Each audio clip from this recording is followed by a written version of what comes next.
समय आ गया है दुनिया को बताने का कि सनातन क्या है। अब पूरे विश्व पर सनातन राज करेगा। अब होगा अधर्मियों का विनाश और धर्म की पुनर्स्थापना।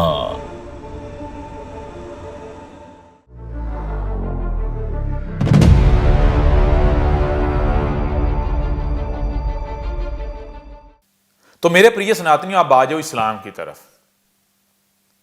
इस्लाम क्या है? आज से लगभग 1500 वर्ष पीछे पास्ट में चले जाओ, माजी में चले जाओ, तो एक व्यक्ति उठता है जिसको आज धरतीवासी मोहम्मद के नाम से जानते हैं।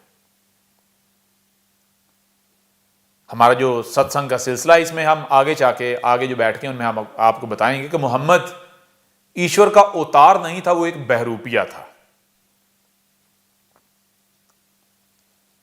परंतु जो इस्लाम के नाम पर आज दुनिया में धर्म है, जो मुहम्मद से मंसूब किया जाता है कि मोहम्मद ये धर्म लेकर गया, अब उसमें क्या है?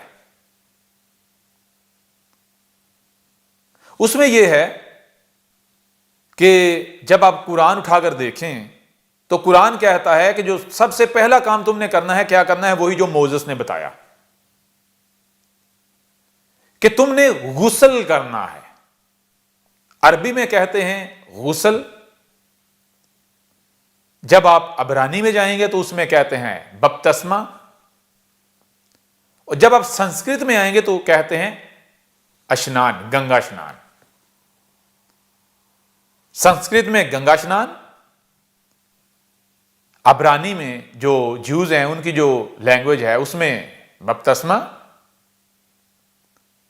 और अरबी में गुस्ल। तो कुरान क्या कहता है? कुरान कहता है कि सबसे पहला काम तुमने क्या करना है? गुस्ल करना है। और गुस्ल कैसे करना है? बात की बात है। अब दूसरा काम कुरान क्या कहता है? कुरान कहता है वही करना है जो मोसेस बताकर गया, वही करना है जो जीसस बताकर गया, वही करना है जो ईश्वर का हर अवतार बताकर गया। मैं तुम्हें कोई नया धर्म नहीं दे रहा, नई बात नहीं बता रहा। जब तुम क्या करोगे? जब तुम ये करोगे कि तुम गंगा स्नान करोगे, यानी गुस्ल करोगे, और फिर तुम 7 में से, हर हफ्ते में 7 में से एक दिन छुट्टी करोगे। एक दिन क्या करोगे? मेरे के आगे झुकोगे।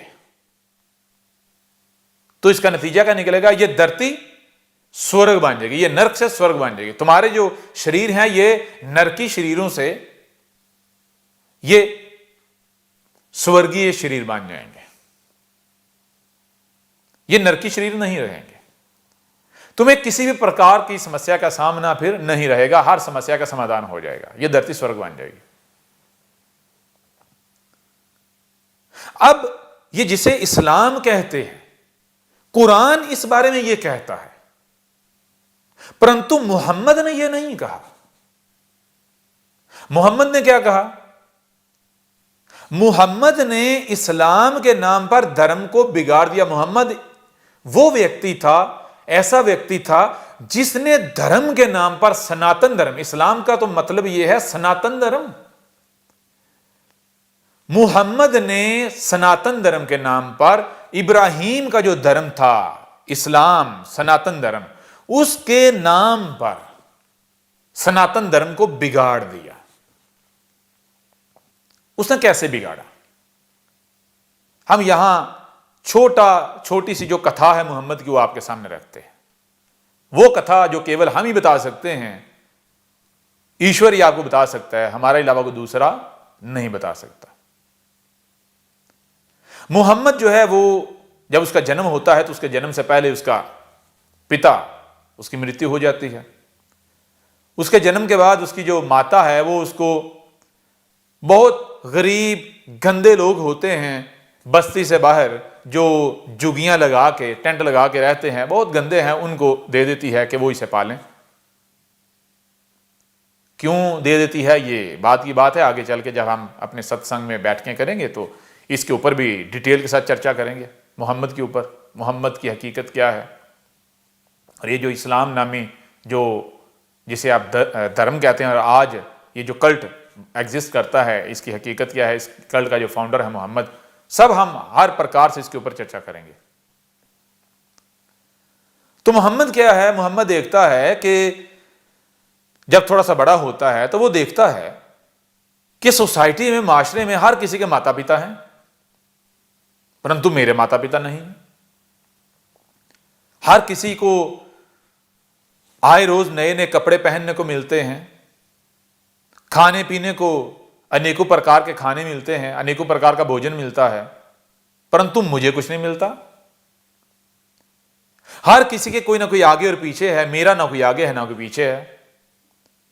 तो वो क्या करता है, जब वो बड़ा होता है, जिस तरह वो बड़ा होता है लोगों की गालियां खा के, सोसाइटी की, माशरे की गालियां खा के, उनसे अपने माता पिता की बातें सुन के कि तेरा पिता कैसा था, तेरी माता कैसी थी और तू कैसा है, और फिर उसे बताया जाता है, क्या बताया जाता है उस सोसाइटी माशरे में, उस वक्त क्या था, उस वक्त यही सनातन धर्म था, लेकिन परंतु बिगड़ा हुआ था।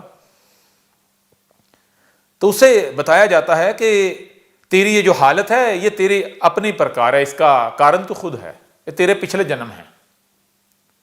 अब वो नहीं मानता। एक समय आता है, वो क्या करता है, वो गिड़गिड़ाता है, वो रोता है कि है ईश्वर मुझे बता कि ये जुल्म तूने मेरे ऊपर क्यों किया, ये अन्याय मेरे साथ क्यों। बाकी सबके माता पिता, बाकी सबको अनेकों प्रकार के खाने मिलते हैं, पहनने को मिलता है, उनके रिश्ते नाते हैं, उनकी फैमिलियां हैं, ये सारा कुछ है, मेरे साथ ऐसा क्यों। तो अब मोहम्मद को बताया जाता है क्या, उसका जो पास्ट है वो बताया जाता है। कहा जाता है कि ये तेरे अपने ही कारण है, ये तेरे अपने ही कारण है।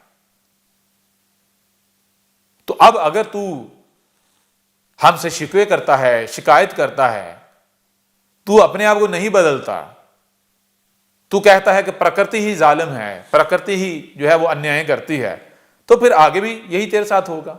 तो अपनी हालत को बदल ले। जब वो कहता है ईश्वर को, हमारे सामने गिड़गिड़ाता है, कहता है, रोता है कि मेरे साथ ये अन्याय क्यों, तो हम बताते हैं कि ये तेरे साथ अन्याय नहीं है, वो ही काटोगे जो बोगे, जो तूने बोया था वो आज काट रहा है।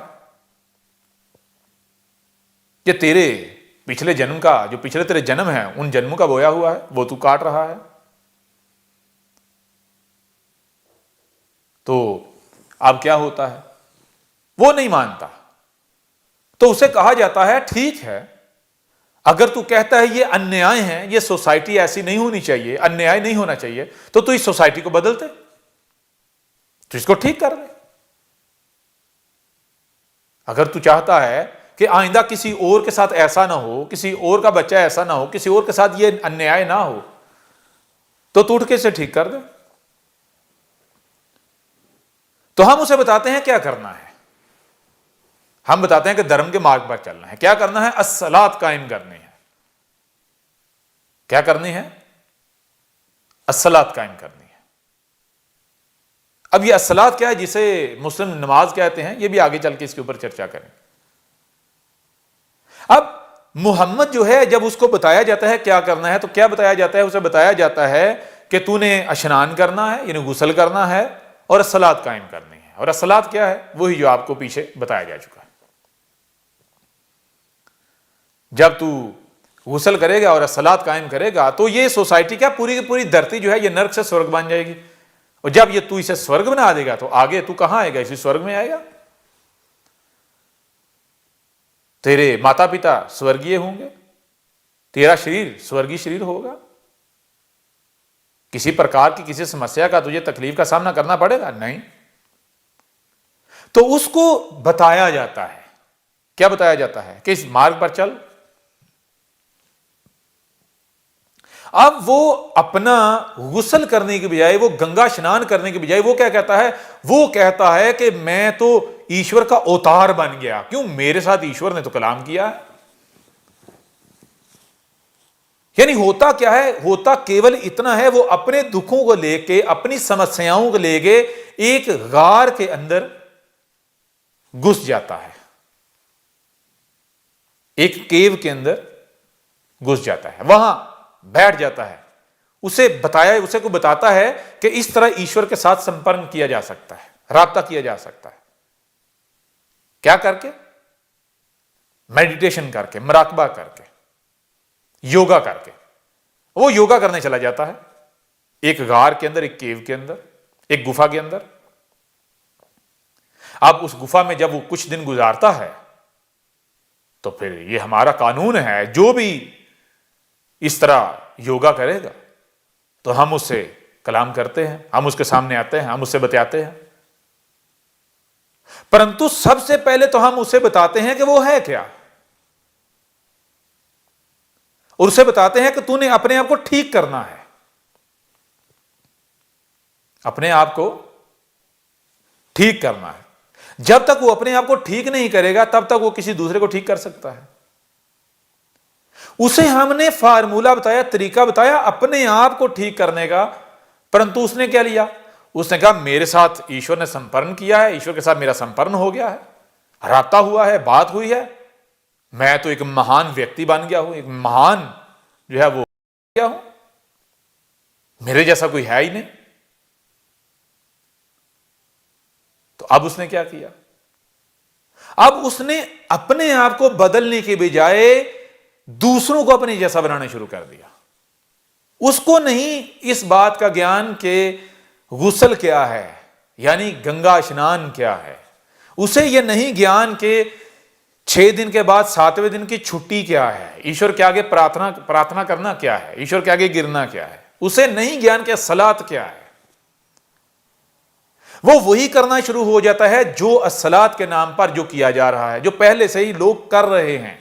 नमाज पढ़ रहे हैं, वो नमाज पढ़ना शुरू हो जाता है। वो गुस्ल के नाम पर क्या है? वो पानी से नहाता है, पानी से नहाता। वो इसको गुस्ल यानी इसको स्नान क्यों समझ लेता है? वो इसको गुस्ल, इसको स्नान इसलिए समझ लेता है क्योंकि वो तो महीना 2-2 महीने 3-3 महीने नहाता नहीं था। जिस सोसाइटी में वो था, जिस माशरे में, वहां जो उसके जैसे थे वो तो 2-2 3-3 महीने नहाते नहीं थे। उनको जुएं पड़ी हुई होती थी, इतनी जुएं कि जुएं उनके चेहरों के ऊपर नीचे गिर रही होती, उनके कपड़ों पर गिर रही होती थी, उनसे शदीद तरीन बदबू आ रही होती थी। और ये सब हम आपको बताएंगे और इसके हम सबूत देंगे, आपको प्रूफ देंगे एक एक बात के आगे चल के। अब उसे नहीं पता किसी भी शय का कि गुस्ल क्या है, यानी स्नान क्या है। अस्सलात कहा था, सलात कायम करनी, और बताया था सलात कायम करने से क्या होगा। कहा था ए मोहम्मद, अस्सलात कायम करने से क्या होगा? अस्सलात अगर तू कायम करेगा तो उसका नतीजा ये निकलेगा, ये जो पहाड़ हैं सूखे सड़े, ये सफेद हो जाएंगे। ये जो काले पहाड़ हैं, ये जो काले पहाड़ हैं, हजरे अस्वद, काला पत्थर। कहा ये जो काला पत्थर है, कौन सा काला पत्थर? ये जो पहाड़ काले हो गए हैं, ये जन्नत के पत्थर थे, ये स्वर्ग के पत्थर थे, ये स्वर्गीय पहाड़ थे। लेकिन होता क्या है, तुम मनुष्य जाति ने इसको क्या किया? इनको काले कर दिया है। उसको बताया जाता है कि तेरा माजी ऐसा है कि माजी में तूने ऐसे पिछले जन्मों में ऐसे कर्म किए थे कि तूने इन पहाड़ों को जला दिया था, साड़ दिया था अपने कर्मों से। तुझे हमने जमीन पर इक्तदार दिया था, जमीन का वारिस बनाया था, तुझे हमने राजा बनाया था, और तूने अपनी प्रजा को क्या किया था? प्रकृति के खिलाफ चलाया था। तूने प्रकृति के साथ युद्ध किया था, और ये जो सारा किया धरा ये तेरा अपना किया धरा है। तो इसको अब वापस कर। जब तक तू वापस नहीं करेगा तब तक तेरे जन्म ऐसे ही होते चले जाएंगे और बुरे जन्म होते चले जाएंगे। अब उसको चाहिए था कि पहले इसको समझता, उसने समझा नहीं समझा। उसने अपने आप को एक महान व्यक्ति, महान मनुष्य समझते हुए क्या किया? बिना धर्म को समझे उसने अपने ही जैसे इर्द गिर्द इकट्ठे करना शुरू किए और तलवार उठा ली, डाके मारना शुरू कर दिए, गर्दनें उतारना शुरू कर दी। जैसे एक गैंग होती है डाकुओं की, डकैतों की।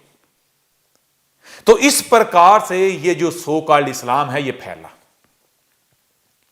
हालांकि इस्लाम जो है अरब के अंदर, यहां हम सनातन धर्म कहते हैं, अरबों की जबान में अरब के अंदर इसे अल इस्लाम कहा जाता था। अल इस्लाम जिसका मान ये है कि एक ऐसा मार्ग, ऐसा रास्ता जो सत्य है जिस पर चलने से इस धरती में, इस प्रकृति में एक भी छोटी से छोटी समस्या भी बाकी नहीं रहेगी।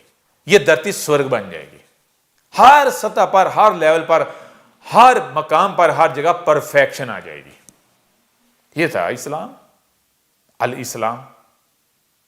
ना मुहम्मद को यह ज्ञान था कि इस्लाम क्या है, अल इस्लाम क्या है, ना ही मुहम्मद के किसी फॉलोअर को यह ज्ञान था कि अल इस्लाम क्या है। मोहम्मद और उसके जितने भी फॉलोअर हैं, ये कौन हैं? अगर आप पीछे जाओ, इनके पिछले जन्मों की बात करो, तो ये वही लोग हैं, वही कौमें हैं जिन्होंने इससे पहले इस धरती को तबाह किया था।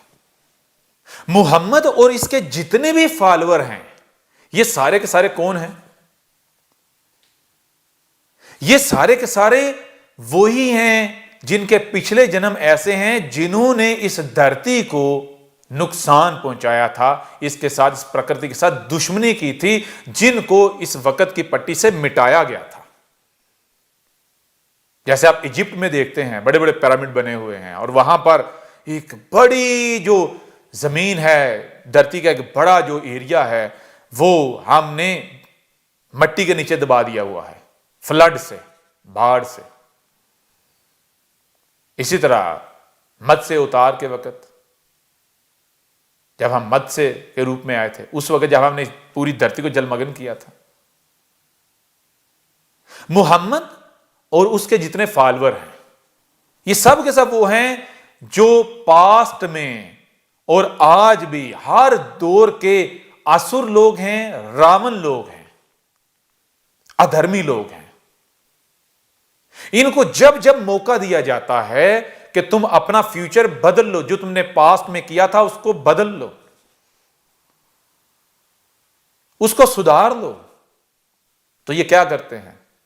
ये वही करते हैं जो इनकी आदत है।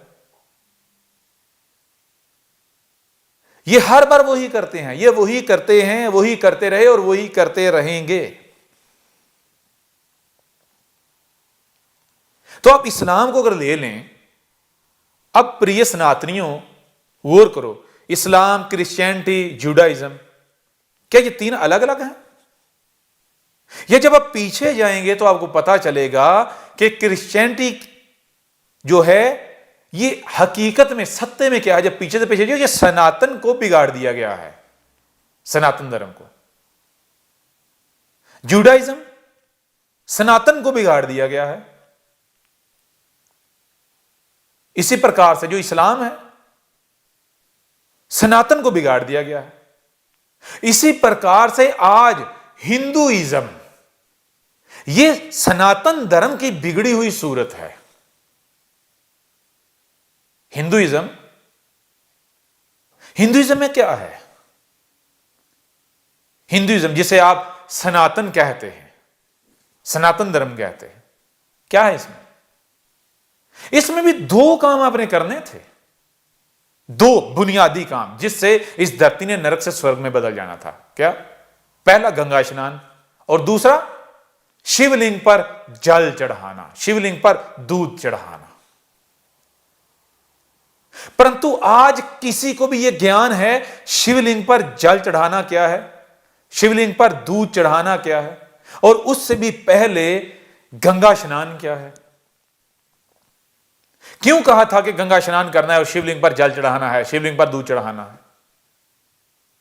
बताया था, कहा था कि सत्य का मार्ग क्या है, सनातन धर्म क्या है। सत्य का मार्ग यह है, सनातन धर्म यह है, धर्म यह है कि गंगा स्नान करना है और शिवलिंग पर जल और दूध चढ़ाना है। जब तुम गंगा स्नान करोगे और शिवलिंग पर जल और दूध चढ़ाओगे तो ये जो धरती है ये नरक से स्वर्ग में बदल जाएगी, ये धरती स्वर्ग बन जाएगी। तो आप बताएं कि गंगा स्नान करने से आपके जो शरीर हैं, ना केवल शरीर परंतु आपकी जो आत्माएं हैं, इन्होंने निरोगी हो जाना था। तो किसी की भी आत्मा निरोगी होती है, किसी का भी शरीर आज तक किसी भी रोग से निरोगी हुआ गंगा स्नान करने से? बताया था गंगा स्नान करने से तुम पाप मुक्त हो जाते हो, तुम्हारे अंदर से पाप करने की जो क्षमता है उसका ही अंत हो जाता है। तो आज तक बताएं कितने व्यक्ति हैं कि जो गंगा स्नान पर जो कर रहे हैं, वो करने से उनका जो शरीर है वो पाप मुक्त हुआ, उनके शरीर से पाप करने की क्षमता जो है उसका अंत हुआ हो।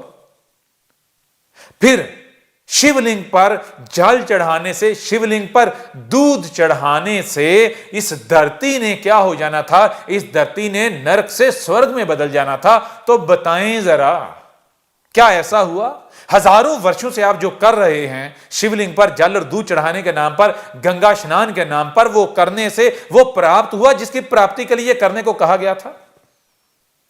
अगर नहीं तो अब आप बताएं, आप में जो अपने आप को जबान से सनातनी कहें, हिंदू कहें, जो भी कहें, आप में और एक यहूदी में, ज्यूज में, एक क्रिश्चियन में, एक मुस्लिम में, और इस तरह बाकी जितनी भी जातियां हैं, बाकी जितने भी धर्म हैं, उनके फॉलोअर हैं, उनमें क्या अंतर है? कोई अंतर है? कोई अल्लाह कह रहा है, कोई गॉड कह रहा है, कोई ईश्वर कह रहा है, कोई दियोस कह रहा है, कोई एली कह रहा है, कोई ईश्वर कह रहा है, कोई भगवान कह रहा है। तो क्या ये अलग अलग नाम रखने से क्या प्रकृति बदल जाएगी, अलग अलग हो जाएगी? ब्रह्मांड जो है वो अलग अलग हो जाएंगे? ईश्वर एक से ज्यादा हो जाएंगे? नहीं। जितने जी चाहे शब्द यूज करो, जितने जी चाहे शब्दों का उपयोग कर लो, तुम्हारे मन में जितने भी शब्द आए तुम उनका उपयोग कर लो। ईश्वर एक ही है, गॉड एक ही है, ठीक है? यह ब्रह्मांड एक ही है, प्रकृति एक ही है। तुम जो भी नाम दो, जब ईश्वर एक है तो धर्म एक से ज्यादा कैसे हो गए? धर्म अनेक कैसे हो गए? जब ईश्वर अनेक नहीं है तो धर्म अनेक क्यों? तो जो ये कहता है ईश्वर अनेक हैं, तुम्हारा जो है वो ईश्वर है, हमारा गॉड है, तुम्हारा गॉड है, हमारा अल्लाह है, तुम्हारा ईश्वर है, हमारा अल्लाह है, वो धर्मी नहीं, वो अधर्मी है। उससे बढ़कर बड़ा कोई अधर्मी इस धरती पर है ही नहीं। जो कहता है कि धर्म एक नहीं अनेक हैं, उससे बड़ा अधर्मी कोई है ही नहीं। धर्म के नाम पर ये आज जितने भी अधर्म मौजूद हैं, जिनको दुनिया जनता धर्म मान रही है, धर्म समझ रही है, ये सब का सब क्या है? ये सब का सब पाखंड है, ये सब का सब व्यापार है, दुकानदार। ठीक है? तो मेरे प्रिय सनातनियों, जान लो आज तुम्हारे सामने ये कौन बैठा हुआ है। आज ये तुम्हारे सामने तुम्हारे जैसा एक साधारण मनुष्य, साधारण व्यक्ति नहीं बैठा हुआ। ये दिखता तुम्हारे जैसा है, परंतु ये ईश्वर की बनाई हुई मूर्ति है। इस मूर्ति में ईश्वर बोल रहा है, हम बोल रहे हैं, प्रकृति बोल रही है, माता सीता बोल रही है, माता पार्वती बोल रही है, शिव जी बोल रहे हैं, ब्रह्मा विष्णु महेश बोल रहे हैं। ठीक है? जिन्हें तुम अनेकों प्रकार के भगवान कहते हो, हम बोल रहे हैं, और हम हैं, अहम नहीं हैं। जिन्हें तुम अनेकों भगवान कहते हो, वो अनेकों भगवान नहीं हैं, वो ऐसे ही हैं जैसे तुम्हारे शरीर के अंग हैं। तो तुम्हारे शरीर के जो अंग हैं, क्या ये अलग अलग शरीर हैं? या फिर ये सारे जो अंग हैं, जब ये हम का प्रचार करते हैं, ऐलान करते हैं, तो तुम्हारा शरीर बनता है, तुम बनते हो। ऐसे ही, बिल्कुल ऐसे ही, जिनको तुम भगवान कहते हो, जिनको तुम देवता कहते हो, सूर्य देवता, चंद्र देवता, जितने भी देवता हैं, जितने भी देवी देवता हैं, ये क्या हैं? ये हमारे अंग हैं। जब ये सब के सब अंग क्या कर रहे हैं? ये अहमचारी नहीं है, अहमकारी नहीं है, अहम का प्रचार करने वाले नहीं हैं, अहम का कार्य करने वाले नहीं हैं। ये हम का कार्य करने वाले हैं, हम का प्रचार करने वाले, हम एक ही तन सनातन। ठीक है,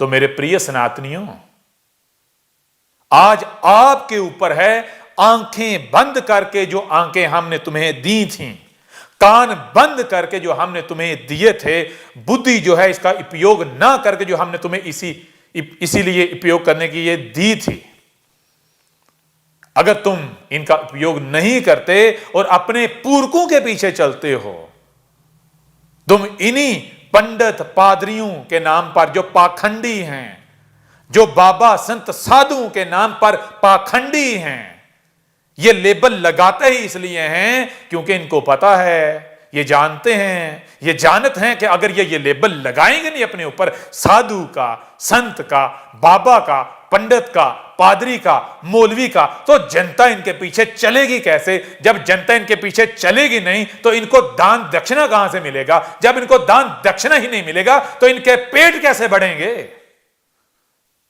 ये अपनी इच्छाएं कैसे पूरी करेंगे?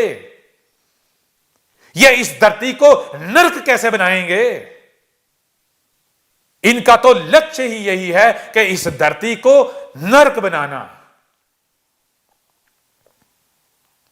इनका तो लक्ष्य ही यही है कि एक नहीं अनेक का प्रचार करना। प्रचार तो एक का करना था और ये तो अनेक के प्रचारी हैं। प्रचार तो सत्य का करना था, सनातन धर्म का करना था, प्रकृति का करना था, एक ही तन का करना था। और ये तो अनेकों तनों के पुजारी हैं, अनेकों तन के प्रचारी हैं। और जब तुम आंखें बंद करके, कान बंद करके, बुद्धि का उपयोग किए बगैर, किए बिना इनके पीछे चलोगे तो तुम कहां जाओगे? क्या तुम्हें आनंद प्राप्त होगा? तुम्हारे जो शरीर है ये निरोगी बनेंगे या और रोगों को दावत दोगे? जब तुम इनके पीछे चलते हो तो तुम तो जो रोग हैं उनको दावत देते हो, आप मेरे प्रिय रोग, मेरा शरीर तेरे लिए हाजिर है, मेरी आत्मा तेरे लिए हाजिर है।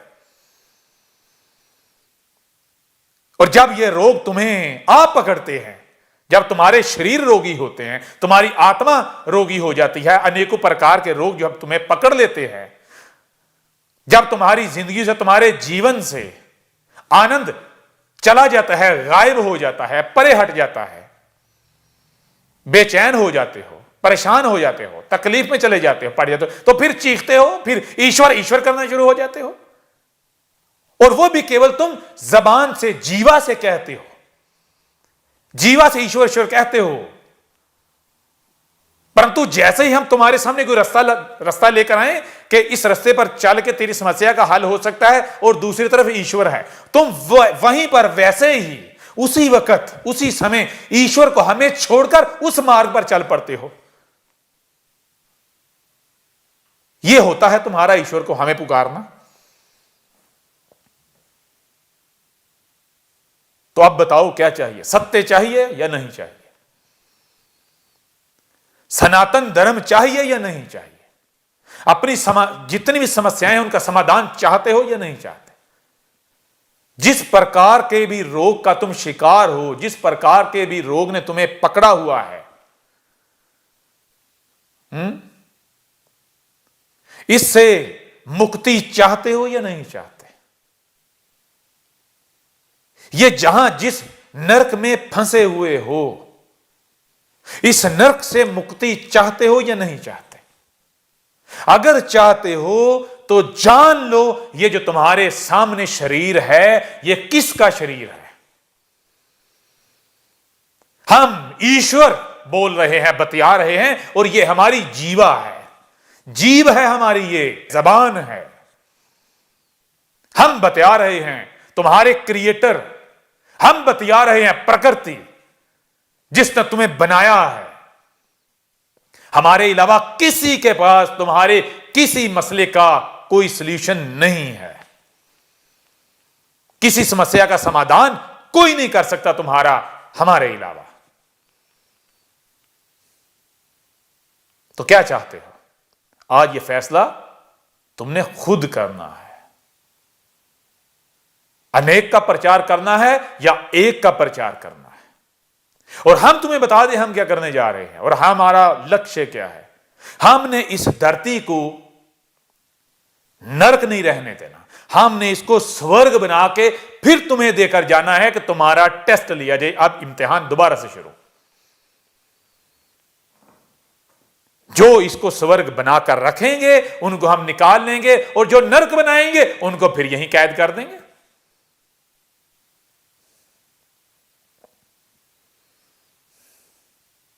तो हमने क्या करना है? जो भी हमारे साथ जुड़ेगा, हमारा तन बनेगा, सनातन बनेगा, तो हमने क्या करना है?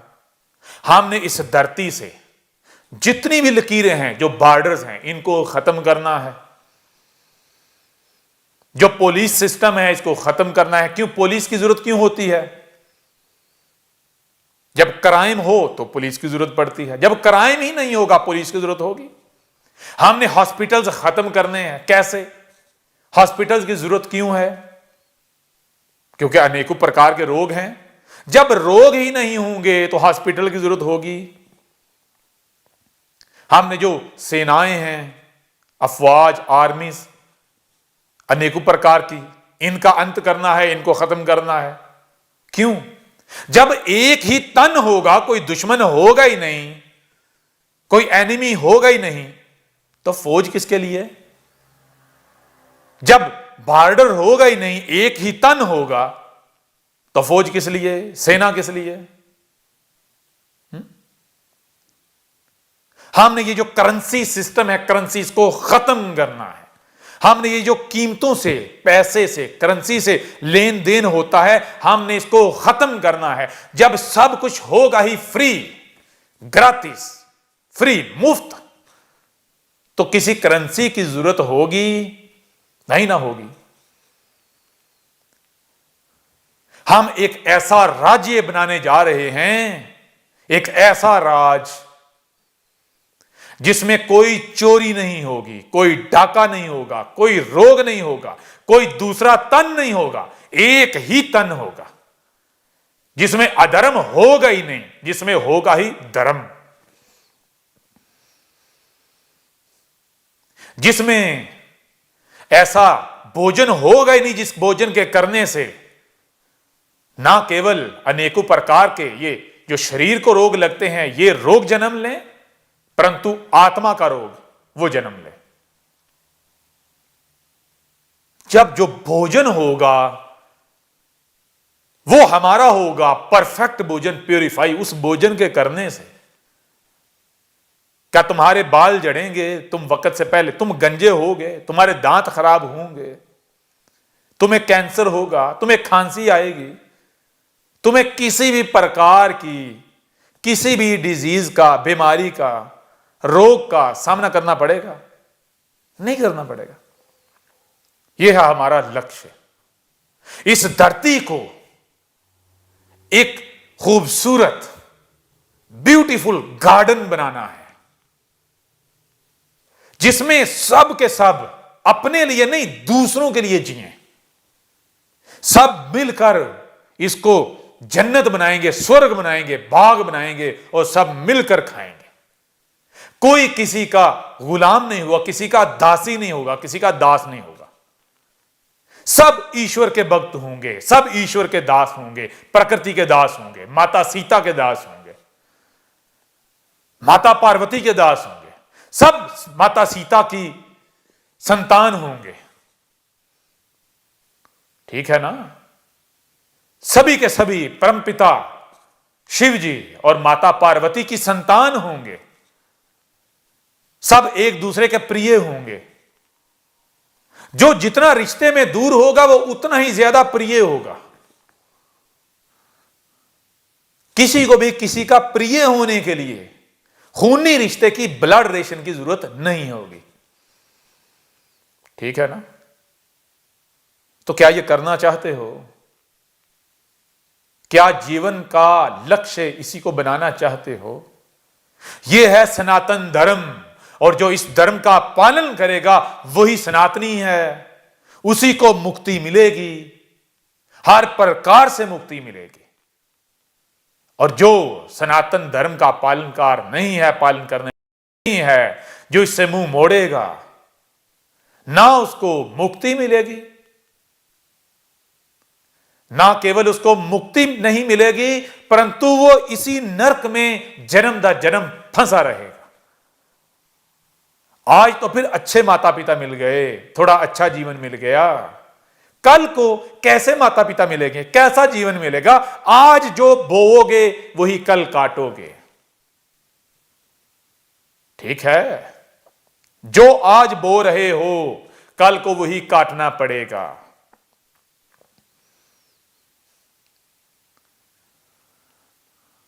तो सत्संग की जो हमारी बैठक है ये ऐसे ही चलती रहेगी। ये जो हमारी बैठक थी इसको यहीं पर समाप्त करते हैं। और इस बैठक के अंत पर हम आपसे एक प्रश्न करते हैं। अब्राहम ने क्या कहा? अब्राहम ने कहा कि ये जो तुम मूर्ति पूजा कर रहे हो ये सनातन धर्म नहीं है। करनी तो मूर्ति पूजा ही है, परंतु तुमने ना मूर्ति को समझा ना ही मूर्ति पूजा को। तो जो तुम मूर्ति पूजा के नाम कर रहे हो ये सनातन धर्म नहीं है, ये अल इस्लाम नहीं है। ठीक है, इब्राहिम ने क्या बताया था? इब्राहिम ने बताया था कि सनातन धर्म वो है जिसका पालन करने से, जिस पर चलने से ये धरती नरक से स्वर्ग बन जाए। ठीक है, यही मोसेस ने कहा। मोसेस ने कहा बपतिस्मा लेना है, यानी गंगा स्नान करना है, और 7 दिन में से एक दिन छुट्टी करनी है। और वो एक दिन क्या करना है? कुछ नहीं करना। वो एक दिन प्रकृति का, 6 दिन तुम्हारे, एक दिन प्रकृति का। हर 7 में से हर वीक में 6 दिन तुम्हारे, एक दिन प्रकृति का। जब तुम ये करोगे, ये कार्य करोगे, तो ये जो धरती है ये नरक से स्वर्ग में बदल जाएगी, स्वर्ग बन जाएगी। यही जीसस ने कहा। क्या कहा जीसस ने? जीसस ने कहा कि तुमने गंगा स्नान करना है, यानी बपतिस्मा करना है, और हर 7 में से 6 दिन तुम्हारे, और 7वें दिन तुमने गिर जाना है। किसके आगे? प्रकृति के आगे। 7वां दिन प्रकृति को देना है। तो 6 दिन में अगर तुमसे कोई खराबी हुई भी होगी तो प्रकृति उसको रोक देगी, उसको दुरुस्त कर देगी, ठीक कर देगी। यूं ये धरती नरक से स्वर्ग में बदल जाएगी, ये धरती स्वर्ग बन जाएगी। अब यही सनातन धर्म में है, जो खुद को हिंदू कहते हैं, जिसे हिंदुइज्म कहा जाता है। उसमें क्या है? उसमें जो बेस है, जो बुनियाद है, वो क्या है? नंबर 1 गंगा स्नान, नंबर 2 शिवलिंग की पूजा। शिवलिंग की पूजा क्या है? शिवलिंग की पूजा यह है कि शिवलिंग पर जल और दूध चढ़ाना है, यह करना। गंगा स्नान करने और शिवलिंग पर जल और दूध चढ़ाने से क्या होगा? यह धरती नरक से स्वर्ग में बदल जाएगी, यह धरती स्वर्ग बन जाएगी। स्वर्ग किसे कहते हैं जानते हो? स्वर्ग जिसमें हो ही आनंद, किसी भी प्रकार का रोग क्या होता है यह तुम्हारे तसव्वुर में भी ना हो, तुम्हारे वहम में भी ना हो, तुम्हें पता ही ना हो कि नेगेटिविटी होती क्या है, अधर्म होता क्या है, समस्या होती क्या है, भूकंप होता क्या है, बाढ़ होती क्या है। ठीक है ना? किसी भी प्रकार की समस्या होती क्या है, ठीक है ना? यह कुछ भी ना हो उसे कहते हैं स्वर्ग। तुम्हें एक दूसरे का दासी ना बनना पड़े, अपने माता पिता अपनी संतान का पेट पालने के लिए तुम्हें दिन रात मजदूरियां ना करनी पड़े, दूसरे की गुलामी ना करनी पड़े, दूसरों का दासी ना बनना पड़े, तुम्हें सुसाइड ना करनी पड़े, तुम्हें अनेकों प्रकार की चिंताएं ना खाएं,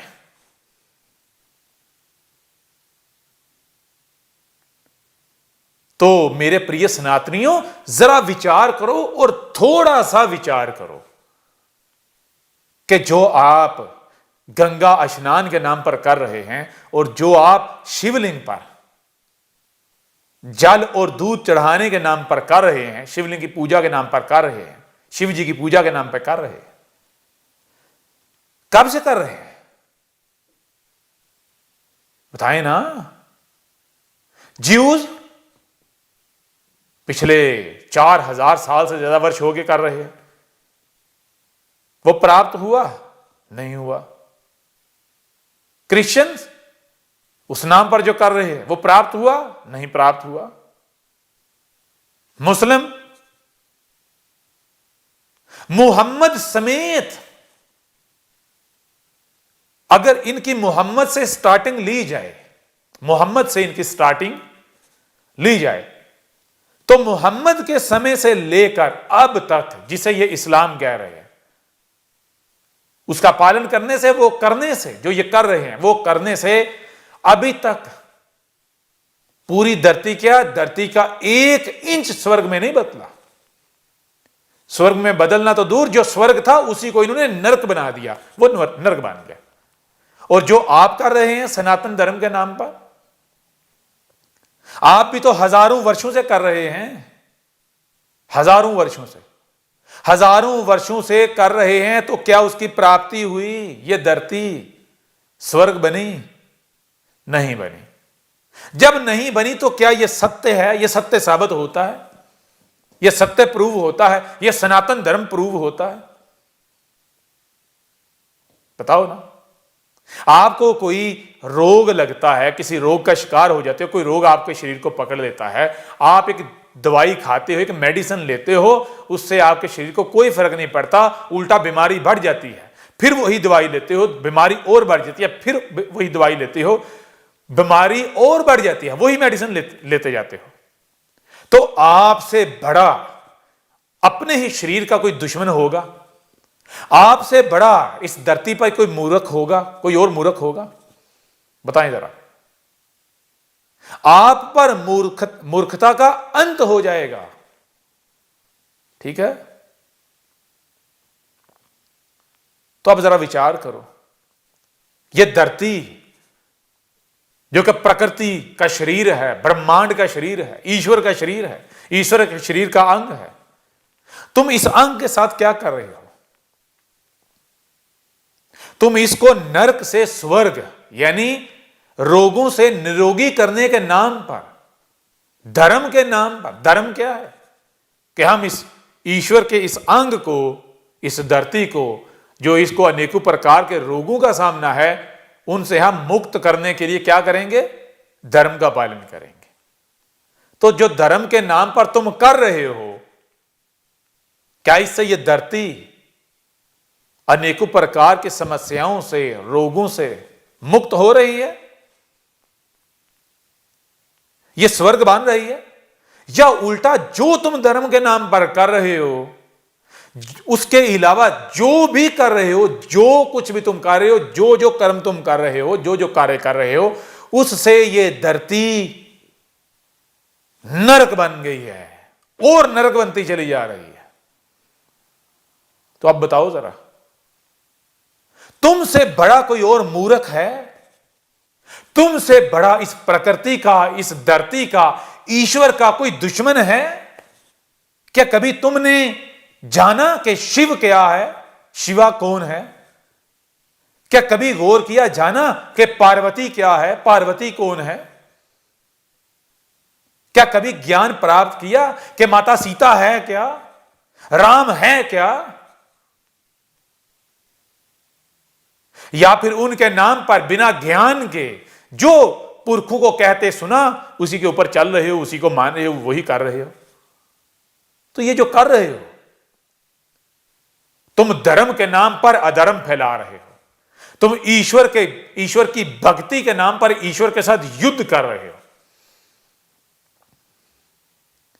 तुम प्रकृति की भक्ति के नाम पर प्रकृति के साथ युद्ध कर रहे हो, उसके साथ जंग कर रहे हो।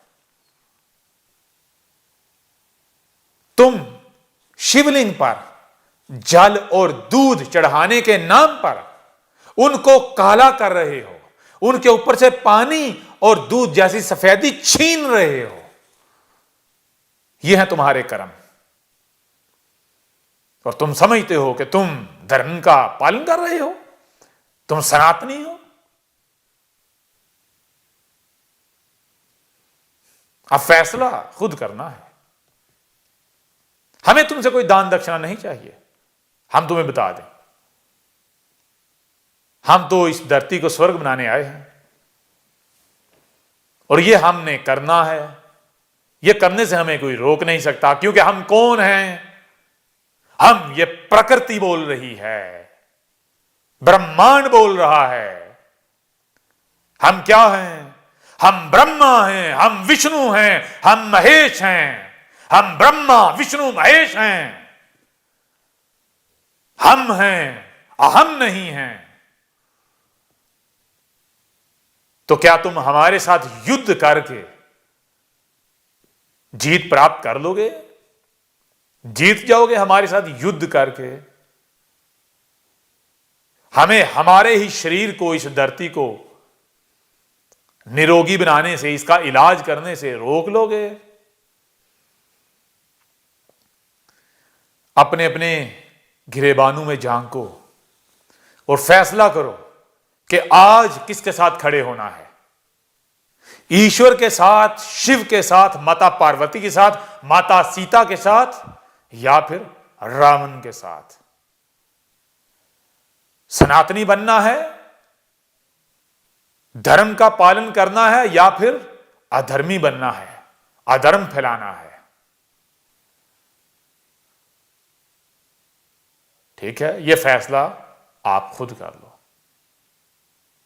तो आपका किसी भी प्रकार का कोई भी प्रश्न हो, किसी भी प्रकार का, इस विश्व में, इस संसार में, इस दुनिया में किसी भी मनुष्य का, किसी भी जाति का, किसी का भी, किसी भी प्रकार का कोई प्रश्न हो, वो हमसे करे, हम उसे उसके प्रश्न का उत्तर देंगे।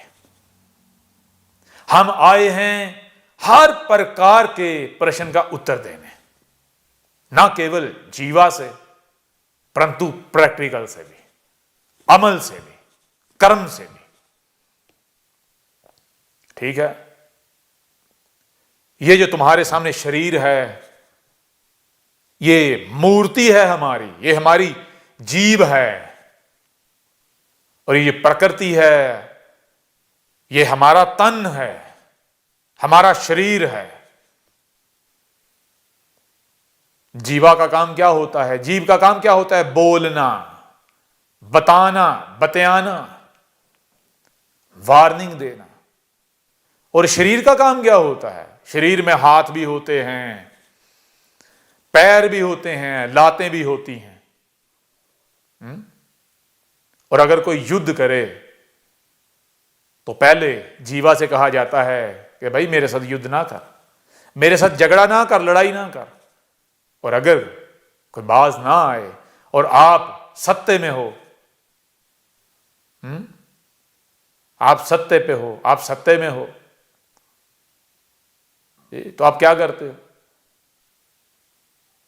तो फिर आप केवल जीवा से उसे नहीं आप बताते, समझाते, बल्कि आप अपने हाथों के कसून मुक्के बना लेते हो।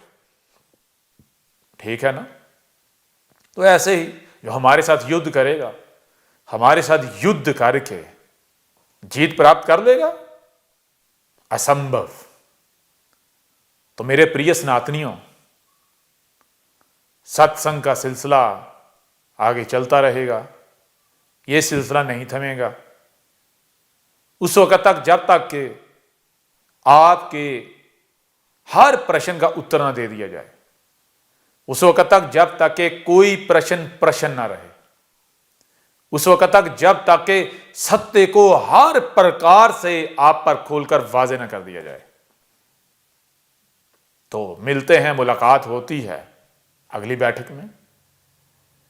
समय आ गया है दुनिया को बताने का कि सनातन क्या है। अब पूरे विश्व पर सनातन राज करेगा।